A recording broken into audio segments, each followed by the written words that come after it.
तो मैं आयोजकों का बहुत धन्यवाद करता हूँ कि मुझे बुलाया, यहाँ सत्कार किया, इतने अच्छे उद्गार मेरे बारे में कहे।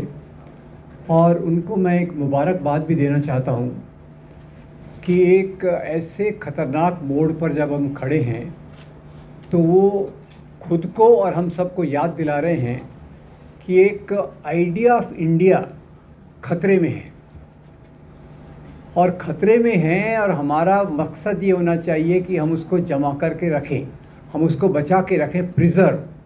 ये दो उसके बहुत इम्पॉर्टेंट आस्पेक्ट्स हैं जो थोड़ा गहराई से सोचने की ज़रूरत है। मुचकुंद दुबे साहब ने और मेरे पहले के वक्ताओं ने इसके बहुत सारे मुद्दों पे रोशनी डाली है।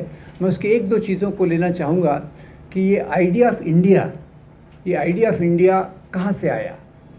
क्या ये शुरुआत से है, सदियों से है? हम लोग इस धरती के लोग, ये तो जैसे वो शेर में कहा, कारवां आते रहे, देश बनता गया।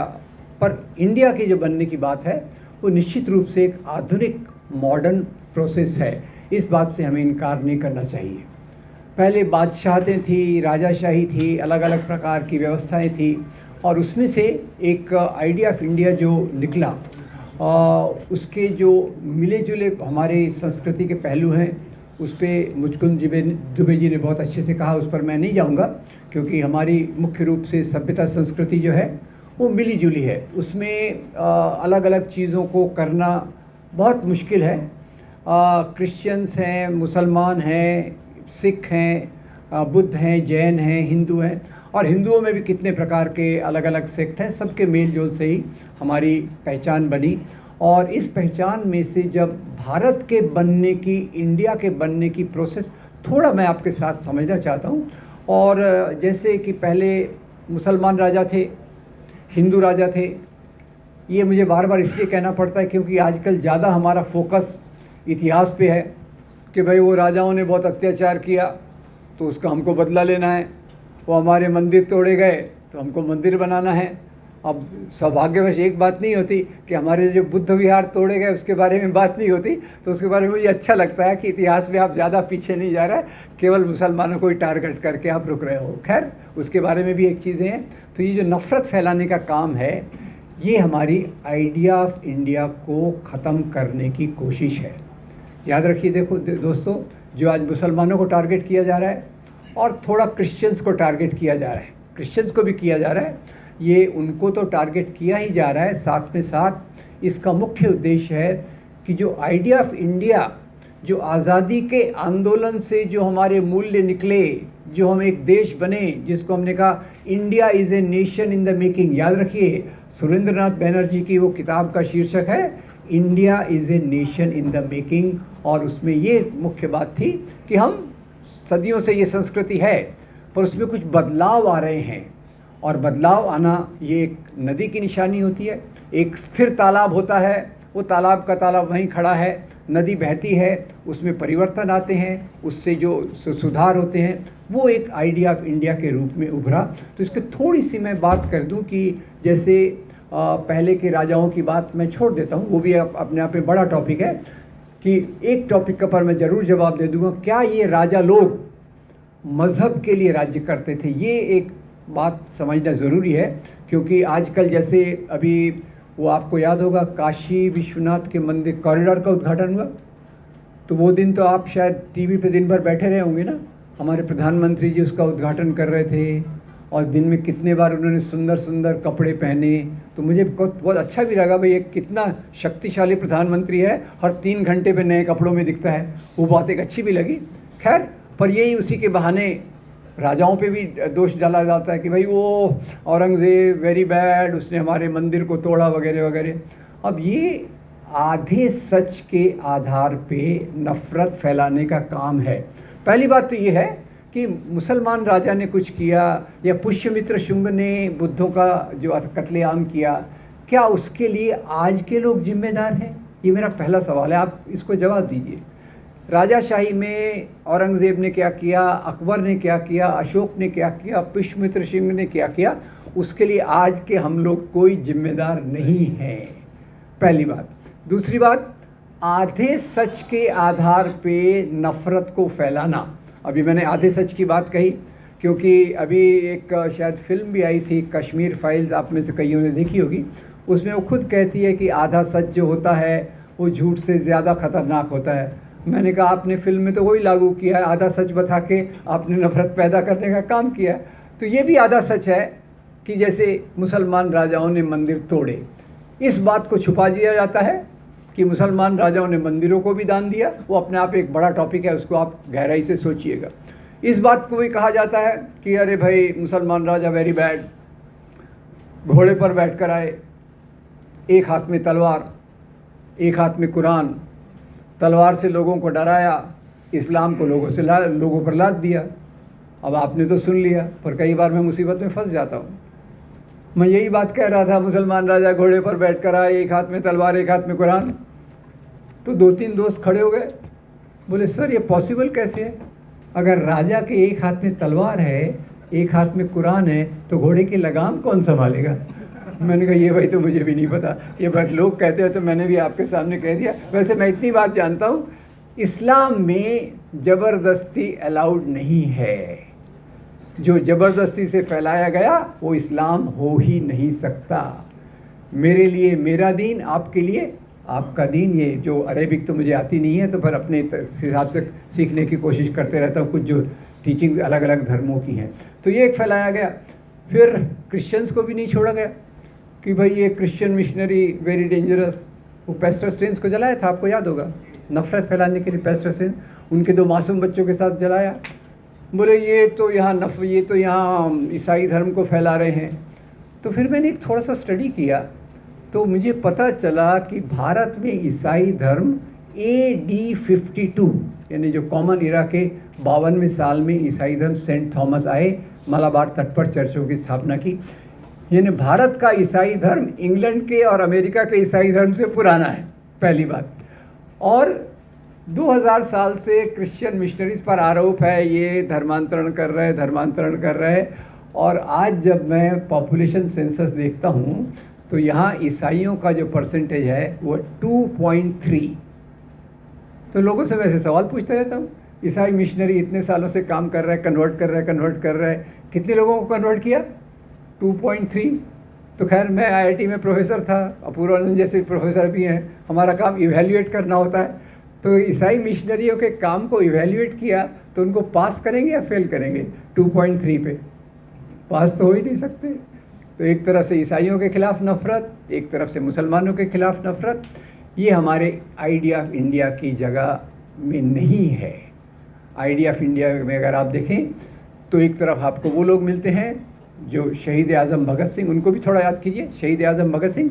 और यहाँ मैं चाहता हूँ कि आप सोचिए, मैं कुछ आपको एक एक्सरसाइज दे रहा हूँ कि एक तरफ आइडिया ऑफ इंडिया का विकास हुआ और एक तरफ मज़हब के नाम पर सियासत का विकास हुआ।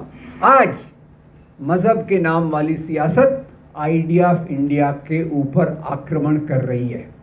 आज का अगर लुब्बो लुबाब ये है, उस पर मैं आता हूँ क्या किया जाए। पर थोड़ा ख्याल कीजिए, मैं एक्सरसाइज ये है कि एक तरफ वो लोग जो आइडिया ऑफ इंडिया की तरफ हैं और दूसरी तरफ वो लोग जो मज़हब के नाम की सियासत करना चाहते हैं। ये भी बता दूं कि इधर के जो लोग हैं, इधर के लोग नए बनते समाज में से आए। Modern industry, modern education, modern legal system, modern judiciary etcetera etcetera, उधर से ये लोग आए। और ये जो पुराने राजा नवाब ज़मींदार जागीरदार थे, इनमें से मज़हब की नाम की सियासत करने वाले आए। शुरू में इनमें केवल राजा थे, नवाब थे, ज़मींदार थे, जागीरदार थे। बाद में आकर कुछ शिक्षित लोग, कुछ बड़े संभ्रांत लोग और कुछ मिडिल क्लास लोग जुड़ गए। तो एक्सरसाइज ये है, इधर आइडिया ऑफ इंडिया वाले 3 मैं रिप्रेजेंटेटिव नाम आपके सामने ले रहा हूँ, और ख़ास में से आप में से जो नौजवान हैं या खुद को नौजवान समझते हैं वो इसका जवाब देने की कोशिश करेंगे। मैं कुछ नाम ले रहा हूँ, आप उन लोगों के संगठन का नाम बताइएगा। आइडिया ऑफ इंडिया नंबर 1, शहीद आज़म भगत सिंह। संगठन का नाम किसी को याद है? वेरी गुड, आपके लिए मैं ताली बजाता हूँ, दूसरे नहीं बजाएं तो जाने दीजिए, ठीक है, वेरी गुड। दूसरे, भीमराव बाबा साहब अम्बेडकर। उन्होंने तो बहुत सारे संगठन बनाए, आप कंफ्यूज होंगे, पर आखिर में उन्होंने एक संगठन की रूपरेखा रखी जिसके बहुत सारे टुकड़े अभी भी मौजूद हैं। Republican party of India. और तीसरा नाम गेस कीजिए, मैं किसी पार्टी से बिलोंग नहीं करता, पर वो नाम आपको गेस करना पड़ेगा, और उसमें मैं एक के बदले 4 नाम ले रहा हूँ। मौलाना अबुल कलाम आज़ाद, एनी बेसेंट, सरदार बलदेव सिंह और मोहनदास करमचंद गांधी। नाम? अरे आप जवाब तो दे रहे पर बड़ा कंजूसी से दे रहे। पूरा बोलिए क्या? Indian national Congress. नाम ख्याल कर लीजिए, मुझे ये मत बोलिए विलियम शेक्सपियर बोलते हैं नाम में क्या रखा है, वो मुझे मत बताइए। ये तीनों नाम हो गए, नौजवान भारत सभा, रिपब्लिकन पार्टी ऑफ इंडिया, भारतीय राष्ट्रीय कांग्रेस। अब इधर देखिए, इधर पहले व्यक्ति का नाम है मोहम्मद अली जिन्ना, पार्टी का नाम? Very good. दूसरे विनायक दामोदर सावरकर, उन पे अभी एक बुक भी बाहर रखी हुई है। विनायक दामोदर सावरकर जब छूट के आए, जब उनको खुद पार्टी ज्वाइन करने की आज़ादी मिली, कौन सी पार्टी ज्वाइन की? हिंदू महासभा, मुस्लिम लीग, हिंदू महासभा। मुस्लिम लीग को क्या चाहिए था? मुस्लिम राष्ट्र। हिंदू महासभा को हिंदू राष्ट्र। और इसी हिंदू राष्ट्र को लेकर एक और संगठन बना 1925 में। अरे आप तो पहले जवाब दिया, नहीं तो मैं आपको हिंट देने वाला था। जो पहले हाफ पैंट पहनते थे आजकल फुल पैंट पहनते हैं। Very good, thank you. चलिए तो इधर देखिए, मुस्लिम लीग, हिंदू महासभा, हिंदू राष्ट्र के लिए आरएसएस। इधर देखिए, नौजवान भारत सभा, रिपब्लिकन पार्टी ऑफ इंडिया, भारतीय राष्ट्रीय कांग्रेस। और इन दो के मूल्यों में फ़र्क समझना हो तो 2 व्यक्तियों को आपके सामने रख देता हूँ। इधर से मैं रखता हूँ डॉक्टर भीमराव बाबा साहब अम्बेडकर को, इधर से मैं रखता हूँ के सुदर्शन। शायद आपने नाम नहीं सुना होगा। सुना तो अच्छी बात है, नहीं सुना तो और अच्छी बात है। ऐसे लोगों का नाम नहीं सुना तो भी चलता है। क्या थे वो? आरएसएस के सरसंघ चालक 2000 में थे।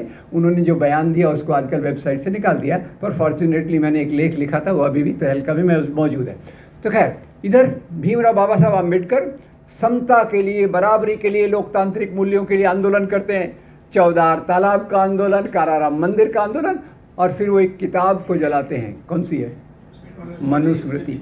मनुस्मृति को जलाते समय बाबा साहब ने सोचा होगा, मनुस्मृति में शूद्र और स्त्रियों की गुलामी के कानून दिए हैं, राइट रॉन्ग, ये कानून मुझे मंजूर नहीं है, इसलिए मैं इस किताब को जला रहा हूँ। और वही बाबा साहब जाकर बाद में भारतीय संविधान की ड्राफ्टिंग कमेटी के अध्यक्ष बने।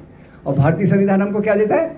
स्वतंत्रता, समता, बंधुता। याद रखिए, समता को, एक शब्द को याद रखिए, ठीक है।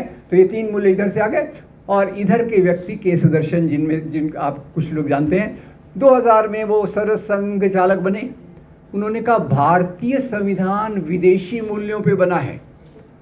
अब एक बात मैं आपसे और भी पूछ लूँ, ज्ञान, विज्ञान, नैतिकता, मूल्य, ये देशी विदेशी होते हैं या पूरी मानवता के होते हैं?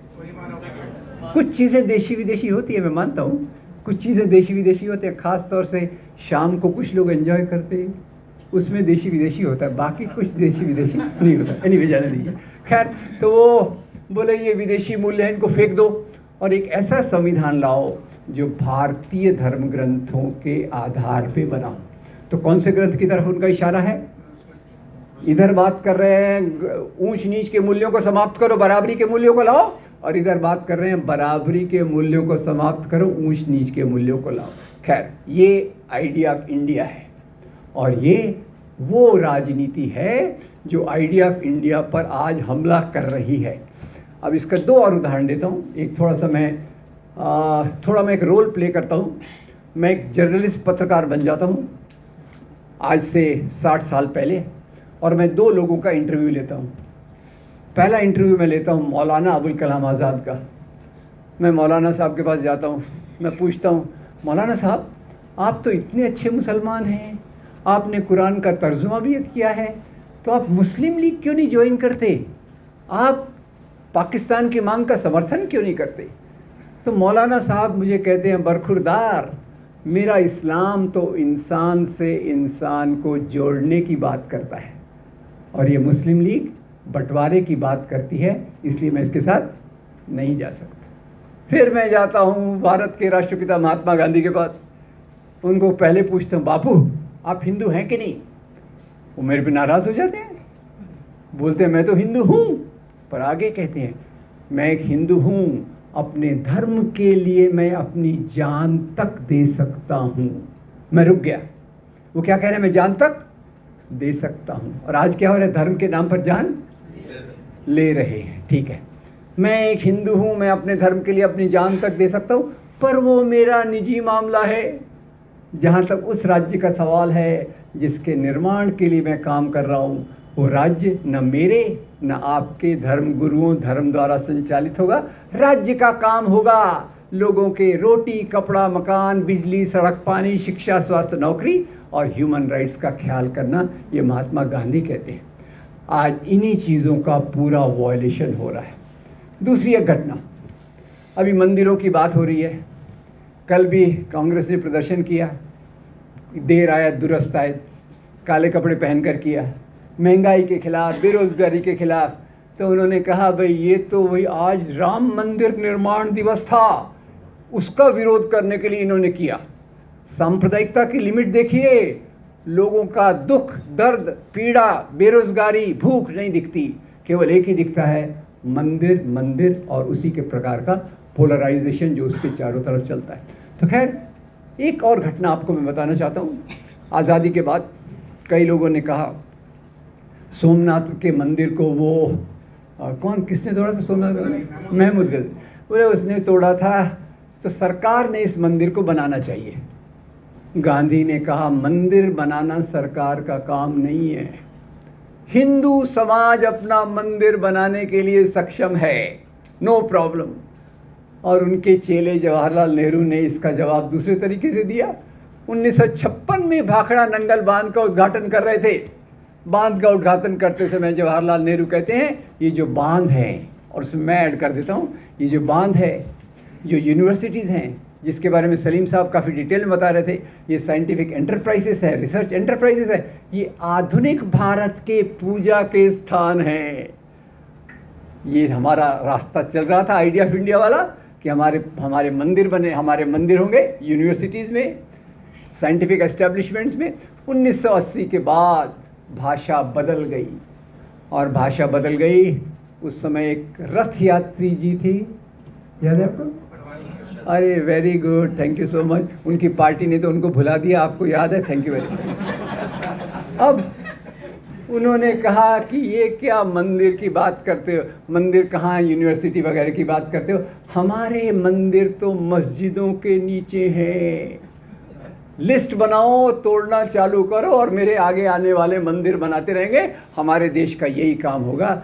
वहाँ से आइडिया ऑफ इंडिया को सबसे बड़ी चुनौती मिली। दो प्रकार की विचार, एक Bhakra Nangal dam, university, scientific establishment, नौकरियाँ, शिक्षा, स्वास्थ्य, ये आइडिया ऑफ इंडिया का भाग जिसमें सभी लोग सम्मिलित हैं, और दूसरी तरफ से मंदिर मंदिर और इस प्रकार के मुद्दे जुड़ गए। खैर ये बहुत सारे मुद्दे हैं, मैं विस्तार में नहीं जाना चाहता। इसका हल क्या है उस पर वो भी बहुत अच्छे अच्छे सुझाव आए, उसे मैं एक दो लाइन बाद में ऐड करना चाहता हूँ। पर उसके पहले आपको एक मज़ेदार बात भी बताना चाहता हूँ कि मंदिर बनाने से कितने गरीबों का भला होगा, कितने बेरोज़गारों को रोज़गार मिलेगा, ये एक सवाल है। और दूसरा, आपको याद होगा अभी उन्होंने एक दूसरा अभियान चालू किया था, गौ हमारी, मुसलमान उसको, अब उन्होंने क्रिश्चियंस को छोड़ दिया, उसके लिए धन्यवाद, नहीं तो क्रिश्चियंस को भी पकड़ लेते उसमें। गौ हमारी माता है। तो खैर अभी 3 दिन पहले पढ़ने में आया कि यूपी में जहरीला चारा खा के 25 या 50 गायें मर गई। यूपी के लोग जानते होंगे आजकल यूपी में आवारा पशु का क्या प्रॉब्लम है। और तो फिर मैंने गाय का, तो उसके गाय के नाम पर 100 लोगों का लिंचिंग हुआ है। 90 मुसलमान 10 दलित, उनमें 4 दलितों को बेरहमी से मारा गया। तो मैं डिटेल में नहीं जाऊंगा, मैंने उसका अध्ययन किया तो पता चला स्वामी विवेकानंद अपने लेख में लिखते हैं, वैदिक काल में बीफ खाया जाता था।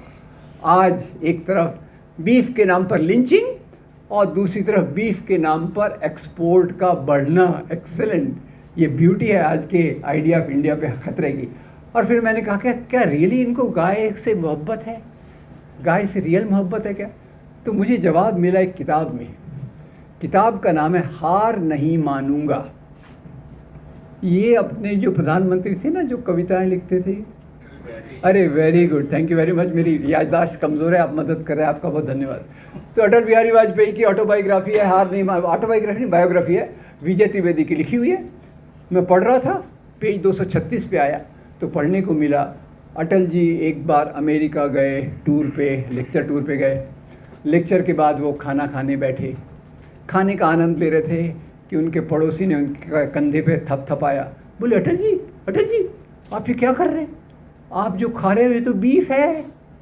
अटल जी नो प्रॉब्लम, हंस दिए, बोले बीफ है ना, इंडियन गाय का थोड़ी है, ये तो अमेरिकन गाय का है। Very good.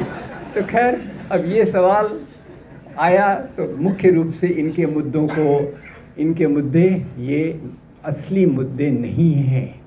असली मुद्दे ज़मीन पे हैं, जो हमारे नौजवानों की बेरोज़गारी से हैं, किसानों की समस्या से है, और उस टाइप की चीज़ों को है जो CAA टाइप में वो लाना चाहते हैं। तो आखिर में किया क्या जाए, अब ये अंतिम पॉइंट, किया क्या जाए उसके पहले मैं आपको एक और थोड़ा सा बता दूं कि एक येल यूनिवर्सिटी का एक रिसर्च आया था। येल यूनिवर्सिटी का नाम आपने सुना है क्या? सुना है, वेरी गुड। अच्छा आपने सुना, मैंने नहीं सुना। मैंने कैसे सुना था मालूम है? वो अपनी वो जो MHRD मिनिस्टर थी ना, आजकल गोवा में जिनका कुछ चल रहा है, हाँ वही। तो उनको लोगों ने कहा ये तो भाई कम पढ़ी लिखी हैं, तो उन्होंने बोला मैं तो येल यूनिवर्सिटी से डिग्री लेकर आई हूँ। मैं बहुत इम्प्रेस हो गया और मैं येल यूनिवर्सिटी का रिसर्च फॉलो करने लग गया। येल यूनिवर्सिटी के एक रिसर्च में आया कि जहाँ भी सांप्रदायिक दंगे करवाए जाते हैं, होल्ड, सांप्रदायिक दंगे होते हैं या करवाए जाते हैं? जहाँ भी सांप्रदायिक दंगे करवाए जाते हैं वहाँ एक पार्टी बाद में चलकर ज़्यादा पावर में आती है। गेस आपकी जो है वो सही है, वो पार्टी ज़्यादा पहले से पावरफुल हो जाती है। ठीक है, तो अब ये आइडिया ऑफ इंडिया पर खतरा कैसे है? नंबर एक, ये अल्पसंख्यकों के खिलाफ, मुसलमानों के खिलाफ, क्रिश्चियंस के खिलाफ नफरत फैलाना गलत आधार पे। इस नफरत के कारण दंगे करवाए जा सकते हैं। दंगों के कारण पोलराइजेशन होता है, ध्रुवीकरण होता है, और ध्रुवी के कारण वो पावर में आते हैं। ये 4 स्टेप याद रखिए। गलत बातों का प्रचार, आधा झूठ आधा सच वगैरह वगैरह, नफरत का निर्माण, दंगों का करवाना और सत्ता पे आना, ये 4 चीज़ें एक के बाद एक हैं। तो सत्ता पे उनको कैसे हटाना उसके बारे में तो बात की गई है, मैं उसके बारे में नहीं कहूँगा। पर मैं आपसे जो अपील करने के लिए खड़ा हूँ वो ये कि आज समाज में जो नफ़रत है उसको समाप्त करना बहुत ज़रूरी है। बहुत मुश्किल है पर बहुत ज़रूरी है। और इसके लिए हम ये नहीं कह सकते कि भाई वो हमारे प्रोफेसर लोग तो काम कर रहे हैं, हो जाएगा, नहीं होगा। 130 करोड़ का देश है। जब तक इस काम को हम अपनी जिम्मेदारी के रूप में नहीं लेते, ये मेरी जिम्मेदारी है कि मुसलमानों, क्रिश्चियंस के खिलाफ जो नफ़रत फैलाई जा रही है उसको दूर करने में मैं क्या करूं। मैं आजकल बहुत निराश रहता हूं, पर एक आशा की किरण भी दिखती है।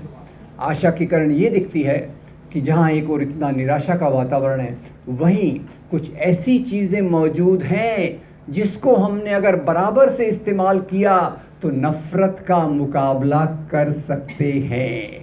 बहुत सारी किताबें हैं, बहुत सारे वीडियोस हैं, और ख़ास तौर से मैं वीडियोस की बात करूंगा जो आपके हाथ में इजीली अवेलेबल होते हैं। कई लोगों ने इतने अच्छे अच्छे वीडियो बनाए हैं, और माफ़ कीजिएगा मैं खुद का भी नाम उसमें जोड़ देता हूं, जिसका उपयोग करके आप अपनी कम्युनिटी में एक सही विचारों का निर्माण कर सकते हैं। तो करना क्या है? मेरी एक समझ ये है कि हम सब लोग कम्युनिटी से जुड़े हुए, अपनी कम्युनिटी में 15 दिन में एक बार, महीने में एक बार मिले, सोसाइटी के प्रॉब्लम के बारे में बात करें, और उसी के साथ ये वीडियो दिखाने का काम करें जिससे समाज में नफ़रत दूर होकर मोहब्बत पैदा हो। नफ़रत की दीवारें तोड़ी जाएं और मोहब्बत के पुल बनाए जाएं, और ये हम अपनी कम्युनिटी में करें। उसी के साथ साथ 15 अगस्त, 26 जनवरी, भगत सिंह जयंती, महात्मा गांधी जयंती, अम्बेडकर जयंती, ईद, क्रिसमस, दिवाली, ये सब मिलकर बनाने के लिए कम्युनिटी सेंटर बनाना ज़रूरी है। मैं कोई बहुत बड़ी पॉश बिल्डिंग की बात नहीं कर रहा। एक झोपड़ी में भी कम्युनिटी सेंटर चल सकता है, एक किसी के घर में भी चल सकता है। मुख्य बात यह है कि जैसे महात्मा गौतम बुद्ध कहते थे, अत्त दीपक भव, खुद का दीपक खुद बनो। हमारे विचारों को सही करके दूसरे लोगों तक रोशनी को पहुंचाना, और उसके लिए समाज से जुड़ना और समाज में ये सब चीज़ें करना। और तीसरी बात, सब लोग कहते हैं मिलके काम करना चाहिए, बहुत अच्छा विचार है। मैं स्वामी जी से, इंजीनियर साहब से बहुत प्रभावित हूँ कि इसमें मिलकर है इस प्रक्रिया को मजबूत करना, जहाँ हमारे धर्म के अंदर हम एक बात समझ लें। मैं उस प्रकार का धर्मगुरु वगैरह नहीं हूँ, पर मैंने एक धर्म का मर्म समझा है जो संत कबीर के दोहे में है, पोथी पढ़ पढ़ जगमुआ, पंडित भया न कोय, ढाई आखर पढ़े सो पंडित होए। यानी मेरे लिए जो मज़हब है वो मोहब्बत का दूसरा नाम है। तो इस बात को मजबूत करके, और अंतिम बात, राजनीति में अंत में चुनाव तो होना है, वोट तो डालना है। मैं इतनी लंबी तकरीरें जगह जगह देता हूँ, आज तो शॉर्ट कर रहा हूँ, डोंट वरी, आपको टेंशन लेने की ज़रूरत नहीं है। लोग आखिर में सवाल पूछते हैं, आप इतना लंबा चौड़ा बोल रहे हैं, हमको एक बात बताओ, वोट किसको देना है? मैं बोला यार ये तो सबसे कठिन सवाल है। फिर मैं जवाब देता हूँ, देखो भाई, we don't have a option. ये थोड़ा अंग्रेजी में 2 line, we don't have a option between good, better and the best. We have a option between bad, worst and BJP. Thank you very much. Millat times को आपकी ज़रूरत है, हमारी आप माली मदद करें।